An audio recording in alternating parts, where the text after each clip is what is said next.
नमस्कार, बहुत स्वागत आप सभी का जी मध्य प्रदेश छत्तीसगढ़ देख रहे हैं आप और आपके साथ मैं हूं कीर्ति दीक्षित।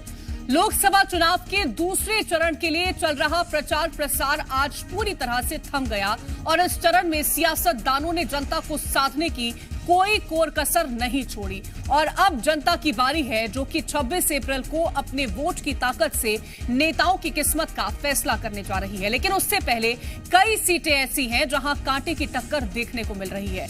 कौन सी है वो सीटें और कहां कौन है कितना मजबूत, अग्नि परीक्षा में आज बात इसी मुद्दे पर।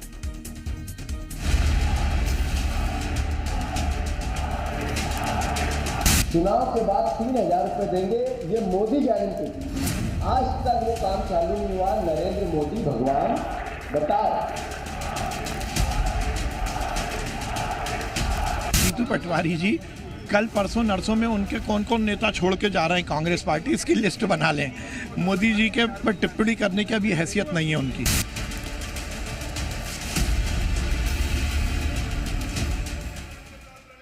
दूसरे चरण के चुनाव में कई ऐसे दिग्गज हैं जिनकी साख दांव पर है, तो वहीं कई ऐसी सीटें हैं जहां बीजेपी नेताओं से पहले ही जीत का दावा ठोक रही है और ऐसे में सवाल है कि आखिर कौन सीट किसके लिए मुश्किल खड़ी करेगी। बताएंगे सीटों का पूरा विश्लेषण, लेकिन उससे पहले रिपोर्ट देखिए।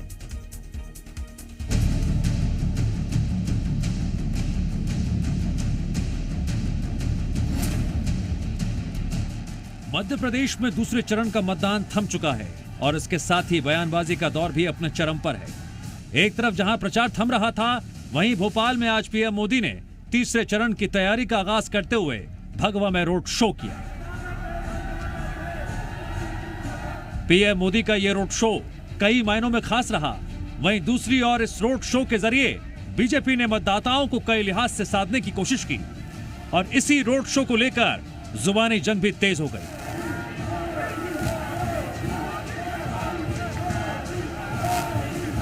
कांग्रेस का कहना है बीजेपी केवल गारंटी देती है और उसे पूरा नहीं करती। वहीं दूसरी ओर मंत्री विश्वास सारंग कह रहे हैं जीतू पटवारी पीएम मोदी पर टिप्पणी करने लायक ही नहीं है। भगवान के शो में नरेंद्र मोदी भगवान जैसे, उनसे मेरा अनुरोध है कि 1,32,00,000 लाडली बहनाएं थी जिनको आपने 1,000 रुपया चुनाव से पहले कहा था। चुनाव के बाद 3000 रुपए देंगे, ये मोदी गारंटी थी। आज तक वो काम चालू नहीं हुआ। नरेंद्र मोदी भगवान बताओ, ये आशीर्वाद कब दोगे इन बहनों पे आप? अब देखिए और क्या कहेंगे, ना नीति ना नेता ना नियत। कांग्रेस के पास कुछ नहीं है, जवामी जमा खर्च है। अपनी राजनीति बचाएं, उसकी जगह जीतू पटवारी जी कल परसों नरसों में उनके कौन कौन नेता छोड़ के जा रहे हैं कांग्रेस पार्टी, इसकी लिस्ट बना लें।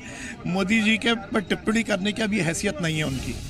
दूसरे चरण के लिए प्रचार प्रसार आज पूरी तरह से थम गया और अब 26 तारीख को जनता अपने वोट की ताकत दिखाएगी। इस बीच कई ऐसी सीटें हैं जो सियासतदानों की नींद उड़ा रही हैं। देखना होगा दूसरे चरण के रण में कौन कितनी मजबूती के साथ उतरता है। ब्यूरो रिपोर्ट, जी मीडिया। अब जहां लोकसभा चुनाव के दूसरे चरण में 6 सीटों पर चुनाव होना है, पहले आपको उन 6 सीटों के बारे में बता देते हैं। दरअसल मध्य प्रदेश में टीकमगढ़, दमोह, खजुराहो, सतना, रीवा और होशंगाबाद में मतदान होना है। और अब आपको बताते हैं कि इन सभी सीटों का सियासी गणित क्या है। तो सबसे पहले बात करते हैं टीकमगढ़ सीट को लेकर। टीकमगढ़ सीट की बात करते हैं तो ये यूपी से सटी हुई है और यहां पर पड़ोसी राज्य की राजनीति का असर भी दिखाई देता है। टीकमगढ़ सीट अनुसूचित जाति के उम्मीदवारों के लिए आरक्षित है और वहीं से ये सीट 2008 से अस्तित्व में आई है। टीकमगढ़ लोकसभा सीट की 8 विधानसभा सीटों पर से 3 पर कांग्रेस और 5 पर बीजेपी का कब्जा रहा है। वहीं दूसरी बात करते हैं दमोह सीट को लेकर के, तो ये सीट बीजेपी का मजबूत गढ़ मानी जाती है और 1989 से लगातार बीजेपी इस सीट पर चुनाव जीतती आई है।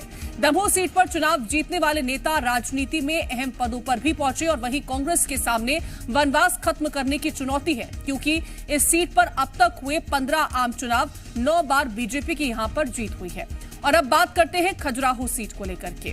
खजुराहो की बात करते हैं तो बुंदेलखंड संभाग में आती है मध्य प्रदेश की खजुराहो सीट और वहीं इस सीट को बीजेपी का गढ़ माना जाता है। यहां पर 9 लोकसभा चुनावों में सिर्फ एक बार कांग्रेस को जीत मिली और साल 2009, 2014, 2019 में लगातार बीजेपी प्रदेश अध्यक्ष वीडी शर्मा यहां से जीतते हुए आए हैं और पिछली बार हुए चुनावों में वीडी शर्मा को 4,92,382 वोटों से जीत हासिल की थी। और अब बात करते हैं होशंगाबाद सीट को लेकर के। बीजेपी का मजबूत गढ़ मानी जाती है होशंगाबाद सीट और 1989 से 2004 तक बीजेपी ने यहां पर चुनाव जीता है। 2009 में इस सीट पर कांग्रेस को जीत हासिल हुई और 2014 से बीजेपी ने इस सीट पर एक बार फिर से अपना कब्जा जमाया था। अब बात करते हैं सतना सीट को लेकर के। इस सीट पर ब्राह्मण वोट बैंक का खासा दबदबा रहता है। अब आपको इस सीट का पूरा सियासी गणित भी समझा देते हैं। सीट पर ब्राह्मण वोट बैंक का दबदबा देखने को मिलता है। क्षेत्र में 1 लाख से ज्यादा क्षत्रिय वोटर्स हैं। पटेल और कुशवाहा वोटर्स का भी यहां पर खास प्रभाव होता है। अनुसूचित जाति के वोटर्स 1,47,000, अनुसूचित जनजाति के 1,37,000 वोटर्स यहां पर प्रभाव रखते हैं। अब आपको बताते हैं विंध्य क्षेत्र की ही रीवा सीट के बारे में।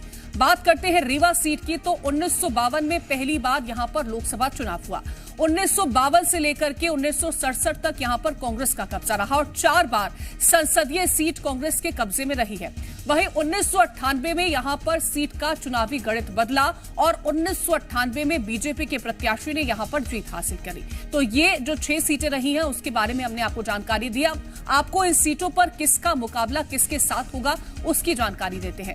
मध्य प्रदेश की हम बात कर रहे हैं तो चुनावी रण में टीकमगढ़ लोकसभा सीट से चौथी बार केंद्रीय मंत्री वीरेंद्र खटीक उतरे हैं और वीरेंद्र खटीक का ये 8वां चुनाव है। उन्होंने 4 चुनाव सागर सीट से लड़े और जीत भी हासिल की है। इस बार वीरेंद्र खटीक को टक्कर देने कांग्रेस ने युवा प्रत्याशी पंकज अहिरवार को मैदान में उतारा। वहीं बुंदेलखंड की दमोह लोकसभा सीट पर रोचक मुकाबला देखने को मिल रहा है। कांग्रेस और बीजेपी के एक उम्मीदवार एक जमाने में पक्के दोस्त हुआ करते थे, लेकिन अब चुनावी मैदान में आमने सामने हैं।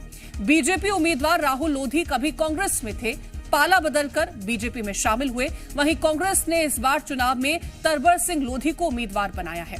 खजुराहो सीट की बात करते हैं तो यहां पर बीजेपी के प्रदेश अध्यक्ष वीडी शर्मा को ऑल इंडिया फॉरवर्ड ब्लॉक के उम्मीदवार राजा भैया यानी कि आरबी प्रजापति सीधी टक्कर देंगे, जिसमें उन्हें सभी विपक्षी पार्टियों का सहयोग मिला हुआ है और इसलिए अब ये लोकसभा सीट और ज्यादा हॉट होने वाली है। दूसरे चरण में चुनाव में शामिल विंध्य क्षेत्र की सतना लोकसभा सीट पर बीजेपी के बागी पूर्व विधायक नारायण त्रिपाठी कांग्रेस के समीकरण बिगाड़ रहे हैं। वहीं इस सीट पर बीजेपी ने गणेश सिंह को चुनावी मैदान में उतारा तो वहीं दूसरी ओर कांग्रेस ने सिद्धार्थ कुशवाहा को चुनावी मैदान में उतारा है। रीवा में बीजेपी ने यहां एक बार फिर मौजूदा सांसद जनार्दन मिश्रा को चुनावी मैदान पर उतारा और वहीं कांग्रेस ने नीलम अभय मिश्रा को प्रत्याशी बनाया है। होशंगाबाद नरसिंहपुर लोकसभा सीट से गठबंधन प्रत्याशी के रूप में ऑल इंडिया फॉरवर्ड ब्लॉक के संजय शर्मा चुनाव लड़ेंगे।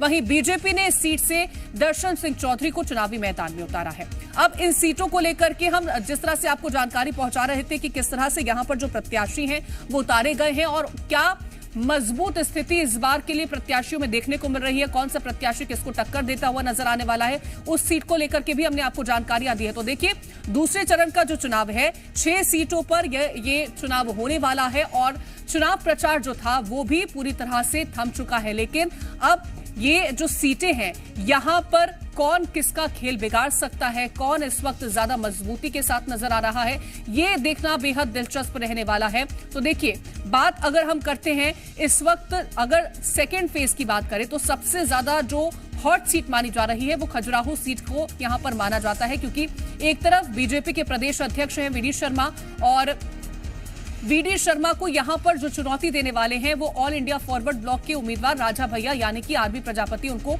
चुनौती देते हुए यहां पर नजर आएंगे। और इसी तरह से अगर हम बात करते हैं बाकी बची हुई सीटों की तो टीकमगढ़ से बीजेपी प्रत्याशी है वीरेंद्र खटीक, कांग्रेस की तरफ से पंकज अहिरवार को मैदान में उतारा गया है। वहीं अगर हम बात कर लेते हैं दूसरी सीट को लेकर के तो होशंगाबाद से यहां पर दर्शन सिंह लोधी और ऑल इंडिया फॉरवर्ड ब्लॉक से संजय शर्मा को प्रत्याशी बनाया गया है।